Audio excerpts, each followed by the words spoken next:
Imagine a life where breaking barrier is a norm. This is a story of a woman who dared to dream big and reached for the stars, literally. Well, the next guest on the 973 show is a nation's pride, India's very own missile woman, Dr. Tessy Thomas. Dr. Tessy Thomas, welcome to the show, ma'am. Thank you very much. Ma'am, it's indeed a pleasure to have you with us on the show in Bahrain. I think after June last year, you're here again. Yeah, yes. How do you find Bahrain? Any difference from last time's visit? Yeah, the weather is very pleasant here. I know, it's such a beautiful time to visit Bahrain. So ma'am, I know this would be a very common question that you hear, but still for the new listeners maybe or the new viewers, I would repeat the question. What made you pursue this career? And of course, as a woman in this field, in a male-dominated field, the challenges, how did you overcome it? Would you tell us? Yeah, from childhood I was very much interested in science and mathematics. Okay. So that's where I prefer to take the engineering as my, for the BTech. And then DRDO sponsored MTech course in guided missiles.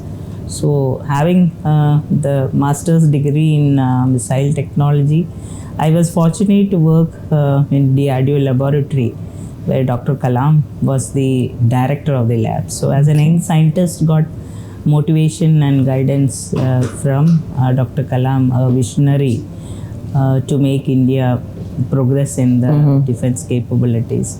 So that is where I got into, and we got the opportunity to work with the challenging projects of developing systems of strategic importance. Yeah, I'm sure students out there, physics and maths are two subjects usually. Like, I'm pretty impressed because my mother was a physics and maths teacher, and I still remember the way she used to make me do those two subjects specifically, and it's not always everybody's favorite, right? And I'm impressed that the way, and no wonder you are sitting here in a position like this. So on that note, what would be your advice to youngsters, especially girls, pursuing a career in the field of STEM, which is coming up very popular and very aspirational fields in today's world? Yeah, today's children are really fortunate because they get to know the real science as well as the application. When we were studying, it was only the textbook knowledge. We couldn't understand to the extent what today children can understand the applications and know-how about the science. So, and a lot of opportunities, the diverse field, multiple field of science and engineering has come up, and they should simply learn and take the decision to study that. That's where it makes the difference. And when we understand science and mathematics in a deeper way, we can perform or we can do the career in that field in a very winning way. That is the difference. So one should learn and take the determination to go in the STEM field. Right. And compared to your days, do you see a difference today? Like you definitely said it's much more easier. You have the options out there, and there are the ways and means are ready compared to those. But interest-wise, do you see a difference? Yeah, definitely there is a see difference in the girls itself. Like many come and talk to me regarding that, and they keep telling that we are interested in studying science, and they're continuing. So this is a good approach that girls are coming up to study this subject. They understand in a better way. Otherwise, there's a fear that science is something which is difficult to carry as a career. So there are many examples from our country like ISRO, the science institutions, CSIR. Many girls are joining, and many are moving towards the STEM studies. Right. And ma'am, coming back to the field, as a former DG of an important office, as well as the Agni, the mission, how do you look at India? And you just mentioned about the great mentor that you were lucky enough. India has a vision. And how do you look at the future in this field? Like, what is your vision, and where do you see India in the next 10 to 15 years? Yeah, India has developed all self-reliant systems for the future, And the government initiatives to bring in STEM, as well as the requirement of making India self-reliant in digital India. Many schemes and initiatives have come from the government side. So we are fortunate to have all these opportunities in place and make the STEM field in a richer and an outcome-based area. That is going to happen. I'm sure all the efforts towards that is there, and the individuals who are going to work in this field, the technologists and the scientists, if they work and get into the future fields like AI, quantum computing, Internet of Things, there's very many fields which one can take up and progress. Right. Ma'am, you have got a lot of opportunities of interacting with students or youngsters rather. What is the most common questions that you get from them? I'm just curious. They all want to know what would be what type of challenges you have faced. So our era was there when we had to develop technologies. Most of the technologies were first of its kind within the country. The know-how and know-why was not available with us. Today it's not like that. So it has become more easier to understand. Once they understand the subject, they will be in a deeper way, they can do research and studies and come out with a lot of systems, missions. If you see the space also, 30 years before 1975 we had the first launch of Aryabhatta, but today the rate at which we have progressed in space technology is marvelous. The whole world is watching. So that is a way.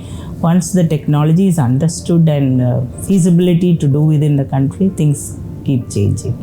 One proud moment is Chandrayaan. Yes, we cannot. I would love to hear your comments on Chandrayaan, especially Prashanth being a good friend of mine, Lena being a good friend of mine. I would love to hear your take or your thoughts on Chandrayaan, please. It was the most remarkable event what has happened, and India could reach moon, and when I look at moon in the evenings, night sky, I feel Indian flag is there. That's so beautiful a thought. Yeah.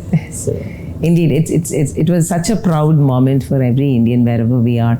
Ma'am, what brings you to Bahrain this time? Yeah, there's a Science Pratibha Award function. The students who have performed in the science field, the SIF. Okay. The Science International Forum. Yeah, okay. They are conducting, and they're awarding and rewarding all the best brains. I'm sure you would be interacting with them as well, right? Yeah. So I just happy to see all the young scientists or the aspiring technologists, yes, who are going to make the difference for our future. Yeah. We are indeed grateful. We remain grateful to the Science International Forum for having you in Bahrain, so that we could have an interaction with you, and also the larger audience who are looking forward to interact with you. Before I conclude, my final question would be again, it's a common question, but still it never loses its shine. What would be your advice to aspiring scientists wherever they are, be it in Bahrain or India or anywhere in the world? Because it's a profession which needs a lot of commitment, a lot of effort, hard work, isn't it? What would be your advice from your life, please? Basically, the Vigyan Bharati is taking a lot of interest in making the students understand. At Bahrain, SIF is taking care of that. The students are motivated to learn the science, the STEM as a total subjects initiation. So it is going to make the difference that once they learn, understand, the curiosity, the skill development, as well as the creativity towards the science will enhance. So there's going to be futuristic technologists and scientists. They are going to perform wonderful with respect to our time. And I consider that present generations are almost 10 times knowledgeable than our generation. So they are going to make the difference. Thank you so much for joining us, ma'am. Personally, I would take this moment to acknowledge that, everything has its time, everything has a season. Because I remember writing to you post-COVID, requesting how is it possible to get you an online interview? Because that time we started the online. Then you said you were committed to official commitments, let us see later. And the next time you came to Bahrain in June and I was traveling, but I could interview over the phone. So I was a little disappointed that I couldn't see you in person. Yeah. So here it comes. I never thought that we would be doing this. Thanks to SIF once again. Thank you for joining us on this show. Thank you so much. Thank you. Thank you, 973 show, and very thanks to Raji Unikrishnan. That was the former Director General of India's DRDO's Aeronautics System and India's very own Agniputri, Dr. Tessy Thomas, with us on the next guest on 973 show. This is Raji Unikrishnan signing off.